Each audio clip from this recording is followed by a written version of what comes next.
संबंध। पूर्व श्लोक में भगवान ने कहा कि परा प्रकृति ने अपरा प्रकृति को धारण कर रखा है। उसी का स्पष्टीकरण करने के लिए अब आगे का श्लोक कहते हैं, एतद्योनीनि भूतानि सर्वाणि इत्युपधारय अहं कृष्णस्य जगतः प्रभवः प्रलयस्तथा। संपूर्ण प्राणियों के उत्पन्न होने में अपरा और परा इन दोनों प्रकृतियों का संयोग ही कारण है, ऐसा तुम समझो। मैं संपूर्ण जगत का प्रभाव तथा प्रलय हूं। व्याख्या। एतद्योनीनि भूतानि, जितने भी देवता, मनुष्य, पशु, पक्षी आदि जंगम और वृक्ष, लता, घास आदि स्थावर प्राणी है, वे सब के सब मेरी अपरा और परा प्रकृति के संबंध से ही उत्पन्न होते हैं। 13वें अध्याय के 26वें श्लोक में भी भगवान ने क्षेत्र और क्षेत्रज्ञ के संबंध से संपूर्ण स्थावर जंगम प्राणियों की उत्पत्ति बताई है। यही बात सामान्य रीति से 14वें अध्याय के 4थे श्लोक में भी बताई है कि स्थावर जंगम योनियों में उत्पन्न होने वाले जितने शरीर हैं वे सब प्रकृति के हैं, और उन शरीरों में जो बीज अर्थात जीवात्मा है वो मेरा अंश है। उसी बीज अर्थात जीवात्मा को भगवान ने परा प्रकृति 7वां अध्याय का 5वां श्लोक और अपना अंश 15वें अध्याय का 7वें श्लोक में कहा है। सर्वाणि इत्युपधारय, स्वर्गलोक, मृत्युलोक, पाताल लोक आदि संपूर्ण लोकों के जितने भी स्थावर जंगम प्राणी हैं वे सब के सब अपरा और परा प्रकृति के संयोग से ही उत्पन्न होते हैं। तात्पर्य यह है कि परा प्रकृति ने अपरा को अपना मान लिया है, उसका संग कर लिया है, इसी से सब प्राणी पैदा होते हैं। इसको तुम धारण करो अर्थात ठीक तरह से समझ लो अथवा मान लो। अहम कृष्णस्य जगतः प्रभवः प्रलयस्तथा। मात्र वस्तुओं को सत्ता स्फूर्ति परमात्मा से ही मिलती है, इसलिए भगवान कहते हैं कि मैं संपूर्ण जगत का प्रभाव माने उत्पन्न करने वाला और प्रलय माने लीन करने वाला हूं। प्रभव का तात्पर्य है कि मैं ही जगत का निमित्त कारण हूं, क्योंकि संपूर्ण सृष्टि मेरे संकल्प से पैदा हुई है। सदैक्षत बहुश्याम प्रजायेति, छांदोग्य उपनिषद। जैसे घड़ा बनाने में कुम्हार और सोने के आभूषण बनाने में सुनार ही निमित्त कारण है, ऐसे संसार की उत्पत्ति में भगवान ही निमित्त कारण है। प्रलय कहने का तात्पर्य है कि इस जगत का उपादान कारण भी मैं ही हूं, क्योंकि कार्य मात्र उपादान कारण से उत्पन्न होता है, उपादान कारण रूप से ही रहता है और अंत में उपादान कारण में ही लीन हो जाता है।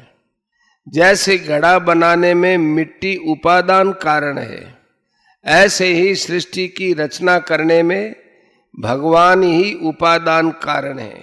जैसे घड़ा मिट्टी से ही पैदा होता है, मिट्टी रूप ही रहता है और अंत में टूट करके घिसते घिसते मिट्टी बन जाता है, एवं जैसे सोने के यावन मात्र आभूषण सोने से ही उत्पन्न होते हैं, सोना रूप ही रहते हैं और अंत में सोना ही रह जाते हैं, ऐसे ही ये संसार भगवान से ही उत्पन्न होता है, भगवान में ही रहता है और अंत में भगवान में ही लीन हो जाता है। ऐसा जानना ही ज्ञान है। सब कुछ भगवत स्वरूप है, इसके सिवाय दूसरा कुछ है ही नहीं, ऐसा अनुभव हो जाना विज्ञान है। कृष्णस्य जगतः पदों में भगवान ने अपने को जड़ चेतनात्मक संपूर्ण जगत का प्रभाव और प्रलय बताया है। इसमें जड़ माने अपरा प्रकृति का प्रभाव और प्रलय बताना तो ठीक है, पर चेतन जो परा प्रकृति अर्थात जीवात्मा का उत्पत्ति और विनाश कैसे हुआ, क्योंकि यह तो नित्य तत्व है, नित्य सर्वगत स्थाणुर अचलोयम सनातन है। जो परिवर्तनशील है उसको जगत कहते हैं, गच्छति इति जगत। पर यहाँ जगत शब्द जड़ चेतनात्मक संपूर्ण संसार का वाचक है। इसमें जड़ अंश तो परिवर्तनशील है और चेतन अंश सदा सर्वथा परिवर्तन रहित तथा निर्विकार है।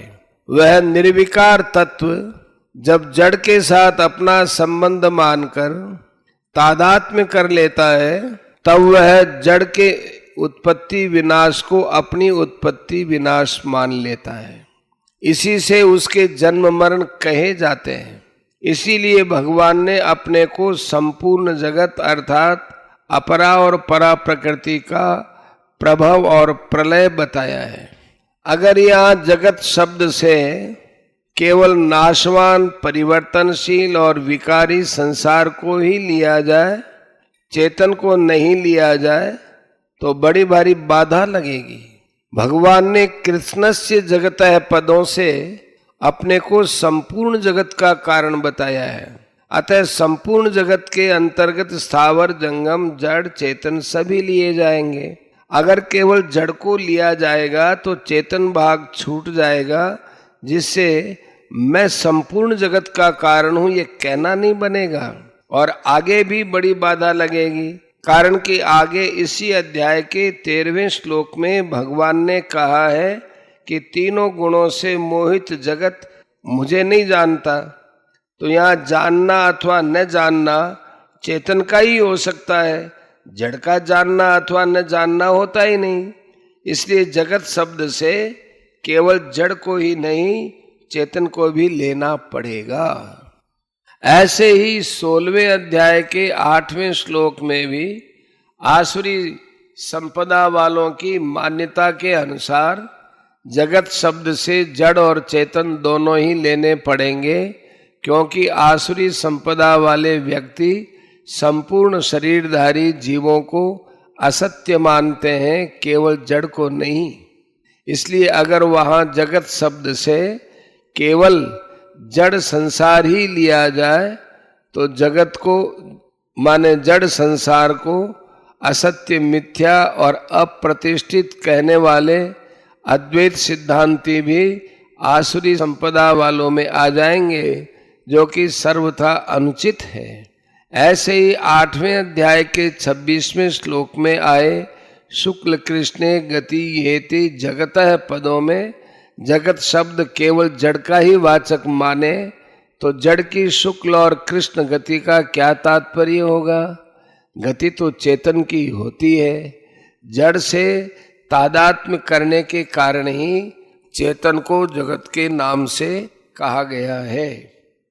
इन सब बातों पर विचार करने से यह निष्कर्ष निकलता है कि जड़ के साथ एकात्मता करने से जीव जगत कहा जाता है, परंतु जब वह जड़ से विमुख होकर चिन्मय तत्व के साथ अपनी एकता का अनुभव कर लेता है, तब वह योगी कहा जाता है, जिसका वर्णन गीता में जगह जगह आया है। परिशिष्ट भाव, जो न खुद को जान सके न दूसरों को जान सके, वह अपरा प्रकृति है। जो खुद को भी जान सके और दूसरों को भी जान सके, वो परा प्रकृति है। इन अपरा और परा दोनों के माने हुए संयोग से ही संपूर्ण स्थावर जंगम प्राणी पैदा होते हैं। 13वें अध्याय का 26वां श्लोक। मूल दोष एक ही है, जो स्थान भेद से अनेक रूप से दिखता है, और वह है अपरा के साथ संबंध। इस एक दोष से ही संपूर्ण दोष उत्पन्न होते हैं। यह एक दोष आ जाए तो संपूर्ण दोष आ जाएंगे, और यह एक दोष दूर हो जाए तो संपूर्ण दोष दूर हो जाएंगे। इसी तरह मूल गुण भी एक ही है, जिससे संपूर्ण गुण प्रकट होते हैं, वह होता है भगवान के साथ संबंध। अपरा को चाहे नित्य माने चाहे अनित्य माने, पर उसके साथ हमारा संबंध अनित्य है। यह सर्वसम्मत बात है। यह संबंध ही जन्म मरण का कारण है। कारणम गुण संगोष्य सदसद योनि जन्मसु 13:21। यही संसार का बीज है। मैं संपूर्ण जगत का प्रभव तथा प्रलय हूं। इसका तात्पर्य है कि इस स्थावर जंगम रूप जगत को मैं ही उत्पन्न करने वाला हूं, और मैं ही उत्पन्न होने वाला हूं, मैं ही नाश करने वाला हूं, मैं ही नष्ट होने वाला हूं, क्योंकि मेरे सिवाय संसार का दूसरा कोई भी कारण तथा कार्य नहीं है। 7वें का 7वां, अर्थात मैं ही इसका निमित्त तथा उपादान कारण हूं। अतः जगत रूप से मैं ही हूं। 9वें अध्याय के 19वें श्लोक में भी भगवान ने कहा है, अमृतम चैव मृत्युश्च सदसच्चाहम अर्जुन। अर्थात अमृत और मृत्यु तथा सत और असत भी मैं ही हूं। श्रीमद् भागवत में भगवान कहते हैं, आत्मैव तदिदम विश्वम सृज्यते सृजति प्रभु त्रायते त्राति विश्वात्मा रियते हरतीश्वर। जो कुछ प्रत्यक्ष या अप्रत्यक्ष वस्तु है वह सर्वशक्तिमान परमात्मा ही है। जो कुछ सृष्टि प्रतीत हो रही है इसके निमित्त कारण भी वही है और उपादान कारण भी वही है। अर्थात वे ही विश्व बनाते हैं, वे ही विश्व बनते हैं, वे ही रक्षक हैं, वे ही रक्षित हैं, वे ही सर्वात्मा भगवान इसका संहार करते हैं, और जिसका संहार होता है वह भी वे ही हैं। तैत्तिरीयोपनिषद में आया है कि अन्न भी मैं ही हूँ और अन्न को खाने वाला भी मैं ही हूँ। अहम अन्नम अहम अन्नम अहम अन्नम अहम अन्नादो अहम अन्नादो अहम अन्नाद है। तात्पर्य यह हुआ कि अपरा और परा प्रकृति तथा उनके संयोग से पैदा होने वाले संपूर्ण प्राणी वे सब के सब एक भगवान ही हैं। कारण भी भगवान है और कार्य भी भगवान है।